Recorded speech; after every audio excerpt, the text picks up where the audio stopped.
Uh, okay, Mr. Lawrence Grant. Thank you for meeting up with me today. So I just wanted to do this because, I've been learning Igbo for like, some years. And every time I see people learning African languages, they're either from that ethnic community, which of course makes sense, right? Right. Or they're not Black at all. And they're just dating somebody who's of that, of that group and they're learning the language. Nothing wrong with that.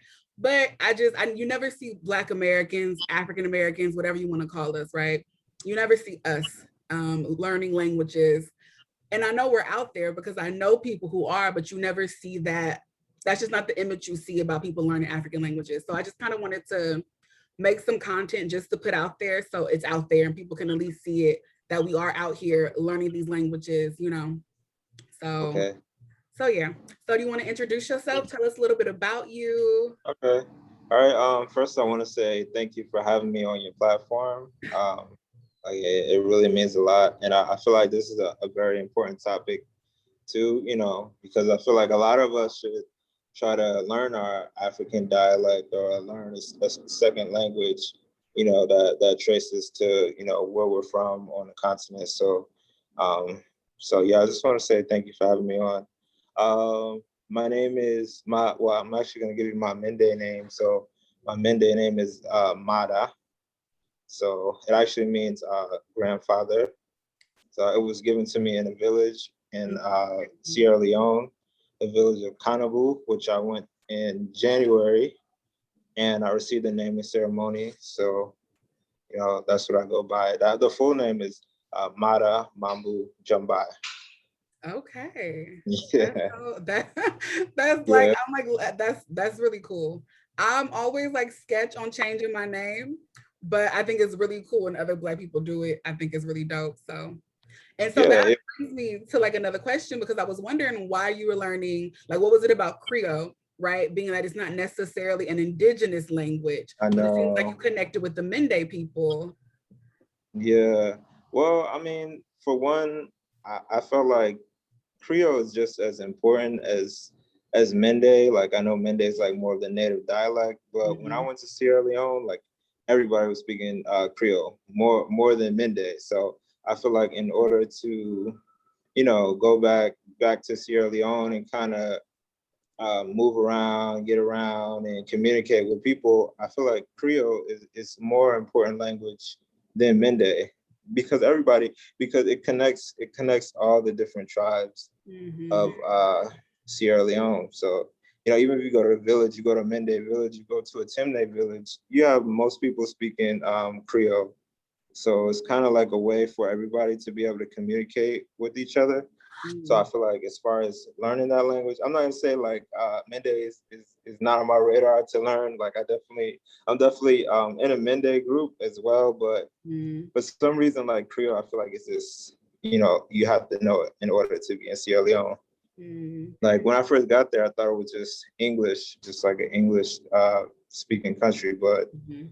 actually the Creole is really not so much similar. I mean, it has some English words, but you're not gonna understand it. Like if you go to like you're not, and people are gonna know that you're from abroad, you're from America, somewhere else. If you just go there speaking English, so yeah, Sierra Leone was colonized by the British. They do speak English, but that's only in the schools. So like if you're not in school, like most people walking around or in their hometown or in their village or in the city, they're gonna speak Creole. So that's why I think is it's important language to learn and to know. Mhm. And so, how close is Creole to West African Pidgin, like the broader West African Pidgin? Oh, what language? I would say there's some similar words. There's some similar words to Pidgin. Like even when I was out there, I know they listen to a lot of Nigerian music, Mm-hmm. like probably more than Sierra Leonean music from Mm-hmm. what I've seen when I was out there. And a lot of the words like they are the same as the Creole words, so that's why they like the song. So like they'll say something and then like they'll understand it because they use the same words, but for the most part, um, like Creole is just like its own language though. So it's not it's just different um, African words mixed with English and mixed with Jamaican patois. Like they have Mhm. some patois words in it, so it's just like a mixture of a little bit of But, everything. Yeah. uh-huh. Okay. And so did you start learning or like did you like go to Sierra Leone and want to start learning Creole because you had traced your ancestry to the Mende people in that area, or did you start learning the language first just on a gamble and then found out that Um, you had roots there too? More so, actually bought a book before, a Creole book, a language book before I went to Sierra Leone because, like, I didn't want to go there and not know any Creole, and Mm-hmm. I felt like Creole is also, it might be a bit easier to learn than Mende and other native dialects. So I went and I purchased, one of my host brothers, actually, he encouraged me to purchase this book where it's just like Creole phrases. And I studied that a bit before I went, and it kind of helped me like with the basic stuff, like saying hello, like Audi body, and couche, and stuff, just really basic stuff. But yeah, so I did study a little bit before I went out there, and it helped, but still I was lost though. I was still lost. Are I'm you not even almost gonna lie. like are you like close to being fluent and like where how would you rate your like progress right now?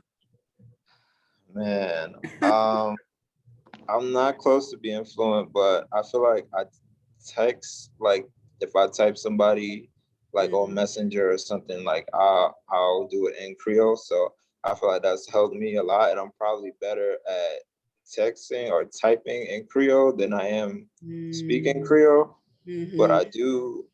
I do know a good amount of words. Like if I hear someone speak, like I can kind of break down a few like words that they say, or I can kind of like I can understand. I feel like I'm better at understanding it, but as far as like speaking it, I'm not as good. But I Mm. also do listen to like radio station, like on Sierra Leone radio station.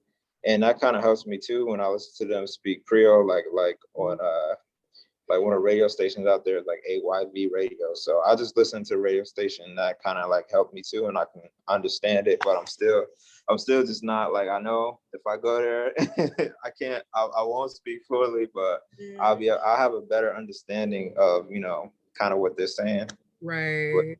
not, still not be there. Yeah, it's the I same with me. With Ebo, I, like, sorry. Go ahead.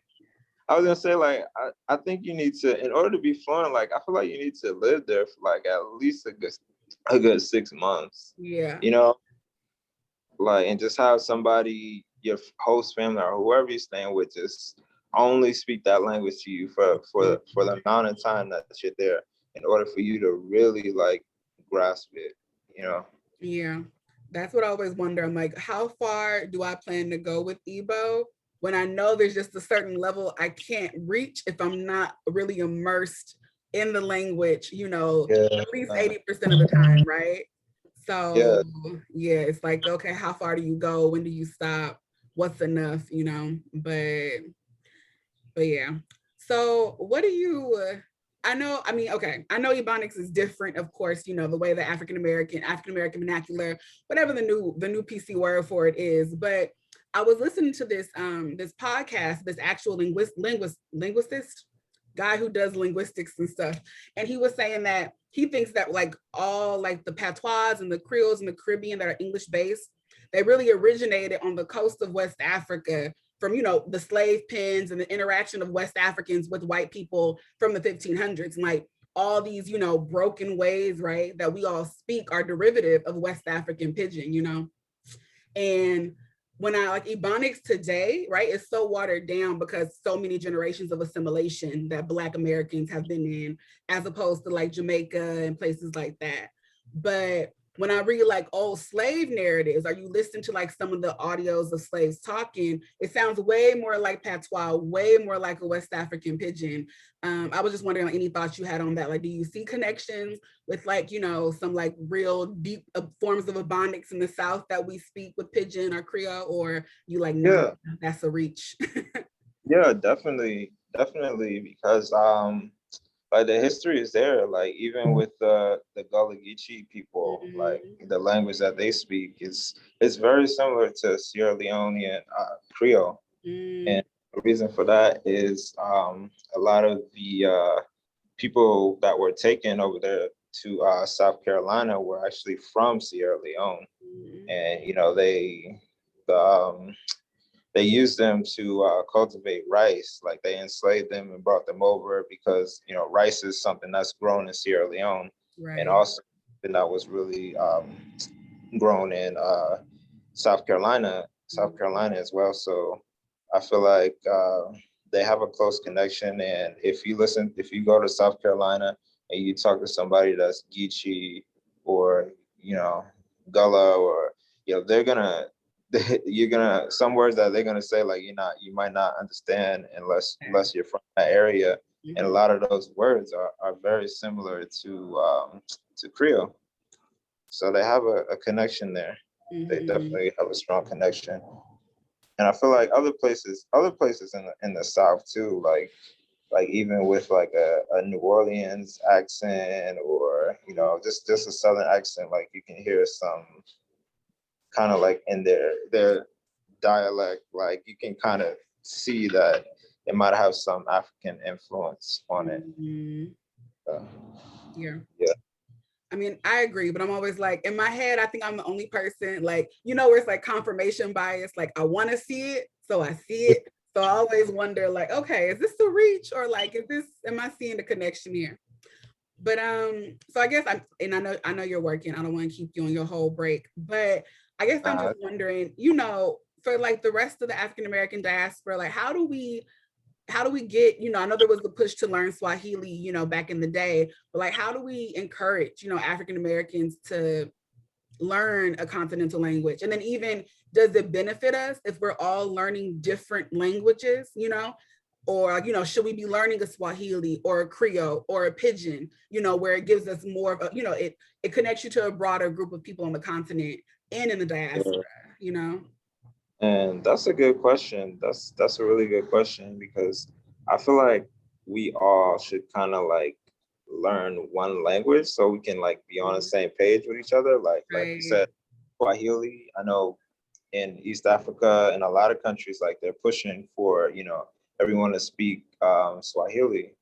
And it would be nice if Africa had like just one dialect that everyone spoke, so we could Mhm. communicate with each other. But I feel like that's it's kind of far fetched though, because there's so many like languages like all over the continent. So it's kind of difficult for us to just be like, all right, let's speak Swahili, and everyone in West Africa speaks Swahili. So it's tough. Like Yeah. definitely as far as like us in America, like African Americans, like I feel like we should definitely learn a dialect. Like, and as far as choosing it, I feel like it should just be whatever country you're interested in. Like if you have friends from Senegal or somewhere and you listen to them talk, you like the language. I mean, learn Wolof. It's Right. just up to you. Like whatever. Or if you do your DNA test and like you trace your DNA, and you're trying to learn Igbo language. It just depends on what African dialect you want to learn. Mm. But I feel like the important thing is just choose one, like because there's so many, Right. and there's plenty of people that you can connect with that'll be willing to help you, and that'll be happy that you want to actually learn their language. So they'll give you the support that you need and Right. help you out. Yeah. Yeah. Like, it's but just learn any language. It's better than not knowing one. Yeah. The one we Yeah. speak And the now thing is, isn't ours. So if you learn the Black one and it happens to not be your ancestral language, and yeah. But I mean, the thing with us, like we can claim any language, any African dialect. Like if you don't know where you're from, but you're of African descent, like any dialect you can claim, like any language you can claim on the continent, like it's right. yours. Like That's any how I country, feel.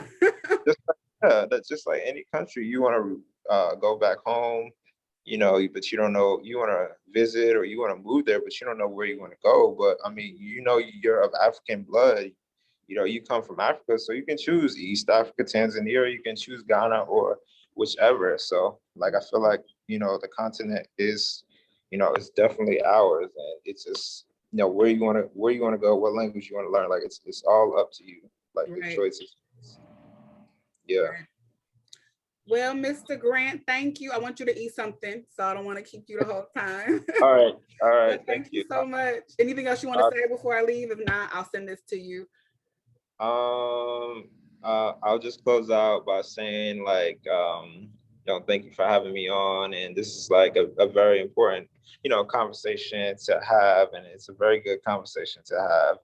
And we all should try to learn like another dialect, because like I feel like we're the only ones that kind of don't have another language, like to call our own. Like everybody else here in this country, Mhm. like they speak two languages, and they have another place where they're connected to. So I feel like it's good for us, like African Americans or Black Americans, whatever you want to call yourself, people of Right. African.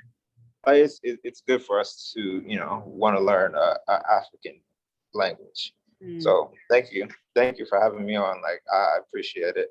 Thank you for coming. I appreciate it. Hopefully we can have more like discussion like this, or talks like this. Yeah. Yeah, for sure. Well, I All will right. bother you in your DMs. Otherwise, I'll let you go. Thank you again. All You right. can eat. All right. Thank you. Bye.